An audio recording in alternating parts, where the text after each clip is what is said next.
Hola, soy Alexis Argüello Sandoval, desde el Pasaje Marina Núñez del Prado, rodeado de libros que desesperan, y el texto que tengo en manos esta vez es Voces de Antonio Porcia, publicado por Editorial Hachette en Argentina, Buenos Aires. Una octava edición de 1972, pero que este texto se publicó a mediados de los 40, ¿no? Precisamente por primera vez. Es uno de esos libros, incluso que incluyó Henry Miller en su lista de estas 100 obras, ¿no? Que consideraba imprescindibles. Y claro, o sea, la definición que tiene la mayoría de la gente, críticos incluidos, o sea, es de Antonio Porcia como poeta. Y es un poco extraño esto quizá, pero porque el contenido del texto son aforismos. Son frases, sentencias en este sentido, que tratan de condensar, ¿no? Un pensamiento, pero no solamente no yendo, ¿no? a una especie de refrán, no evitando aquello, ¿no? Sino tratando de elaborar algún tipo de metonimias, sinécdoques, que son prácticamente en este sentido igual parte de que en la poesía termina siendo bastante importante, ¿no? Y acá, por ejemplo, hay algo que tal vez mucha gente en su momento terminó reprochando, ¿no? Porque acá Porcia no juega mucho, ¿no? Con esto de lo que es, mejor dicho, no maneja correctamente la puntuación quizá, pero es que en la poesía al final, o sea, eso termina siendo una especie de objeto secundario, ¿no? Porque hablamos más que de una relación de ideas que terminan comunicándote una especie de relato. En este caso hablamos de imágenes, ¿no? Hablamos igual de algún tipo de abstracción en este sentido, y es por eso de que generalmente es muy difícil de que no se termina de agotar a veces un mismo verso, ¿no? Porcia, por ejemplo, no ha sido una persona así cultivada. Él tampoco podría decirse que se jactaba de no haber leído libros, ¿no? A pesar de que tuvo en su momento una imprenta. Y este texto lo que dice es, pues, por ejemplo, este fragmento: ¿cuántos fueron los intelectuales, filósofos, analistas que retrocedieron desconcertados y hasta personalmente injuriados cuando se encontraron con que Porcia no solo carecía de soportes académicos o universitarios, sino que manifestaba una indiferencia hacia la cultura, entre comillas, no contaba con grados, entre comillas, aprendizajes, entre comillas, o méritos, entre comillas, y había logrado lo que casi ningún hombre de letras considera posible, si alguno de ellos había llegado a plantearse esa posibilidad? Los mejor intencionados trataron de disculparlo con motes como más sabio que culto. Los demás vieron una especie de fenómeno que por mero azar había encontrado un atajo para llegar a la sabiduría y que ignoraba qué hacer con ella. Es decir, que hijos de la dialéctica separaron al hombre de la obra en la medida en que ésta era desconcertante.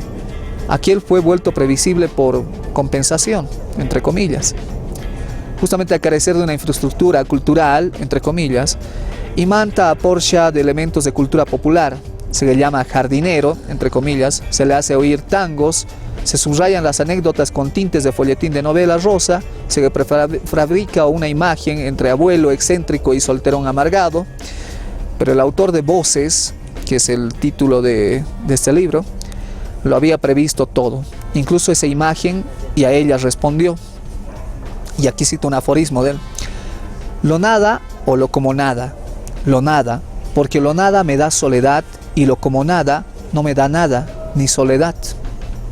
Porcia deviene desde ese tipo de espacio. Él, como les decía, prácticamente no leía y entendía desde su soledad, porque era un tipo bastante solo, trató de construir un tipo de obra, ¿no? Y bueno, a ver, voy a tratar de leer algunos aforismos. Por ejemplo, mi pobreza no es total, falto yo. Desde hace 1000 años me pregunto qué haré ahora y aún no necesito responderme. ¿Qué te he dado? Lo sé. ¿Qué has recibido? No lo sé. Algunas cosas, para mostrarme su inexistencia, se hicieron mías. Este tema de la propiedad, por ejemplo, está muy presente en Porcia. Lo hondo, visto con hondura, es superficie. Después de tanto huir de las cosas hechas, me he encontrado yo mismo una cosa hecha y sigo huyendo de las cosas hechas. Cuando me parece que todo está sin mí, qué extraordinario me parece todo. Y si el hombre fuese bueno, su bondad sería lo mismo que nada, porque no le costaría nada su bondad. Y aquí hay esto, ¿no? O sea, mucho de este aprendizaje de vida dentro de... O sea, por ejemplo, este aforismo, o sea, repetirlo: si el hombre fuese bueno, su bondad sería lo mismo que nada, porque no le costaría nada su bondad. O sea, el hombre se hace bueno, no nace. O sea, o se hace lo contrario, y en base a este tiempo, ¿no?, de aprendizaje y demás, hay mucho de vida dentro de Portia que es realmente fascinante. Yo los recomiendo altamente. Te depuras, cuidado, podría no quedar nada. Bueno, este va para los escritores, ¿no? Duras en mí cuando eres como la duda en mí, y tal vez el durar es duda.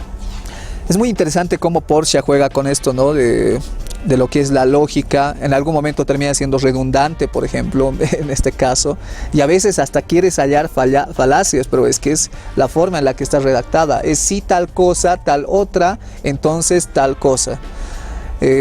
Juega mucho con esto Portia, pero le salen cosas muy lindas. A ver, esta otra: se va igualando todo, y es así como se acaba todo, igualándose todo.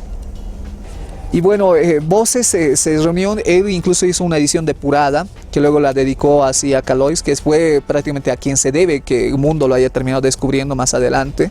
Aunque obviamente quizá, ¿no?, siempre va a haber un lector posterior que en una obra interesante va a terminar hallando, ¿no?, algo. Y bueno, hay otras que son las nuevas voces, que termina juntando, que es un texto posterior, o sea, no estoy muy seguro, Voces Nuevas se llama, en el cual incluso algunos de estos textos descartados se terminan incluyendo, ¿no? Por ejemplo: estoy en el ayer, en el hoy y en el mañana estuve. Casi todo lo que el hombre necesita, lo necesita para no necesitarlo. Y si no pudiera alejarme de mí, no podría acercarme a nadie, a nada, ni a mí. Lo que no se convierte en recuerdo no fue, y tal vez no es, porque no fue. Y bueno, es entonces Antonio Porcia. Es un texto así, aforismos, que se lee prácticamente de un tirón, ¿no? Se puede leer incluso como un oráculo, pero es un oráculo pesimista, si se lo quiere leer así. O sea, no es alguien que te comunica vida, o sea, sino duda o retrospección, o sea, ver, o sea, preguntarte: ¿será que lo estoy haciendo bien? ¿Será si vale la pena? O sea, esta duda que en realidad a veces quizá hay gente a la cual no le permite avanzar, pero en este caso más bien da motivos quizá para avanzar en este sentido, para seguir haciéndonos preguntas, ¿no? Bueno, cierro con esta que está acá y no la marqué, pero bueno, va así: soy un habitante, pero ¿de dónde? ¿De dónde son habitantes ustedes? Es entonces el libro, ¿no? Voces de Antonio Porcia. Si lo hallan en algún momento, o incluso en internet, está en internet, lo pueden consultar, y están varios de sus aforismos seleccionados y puestos por separado. Así que ustedes dense una vuelta igual y revisen este texto, ¿no?, de Porcia, que es Voces, y que, bueno, estoy seguro de que va a terminar encantándoles. O sea, certificación de Henry Miller, no de este librero en este caso. Eso, gracias.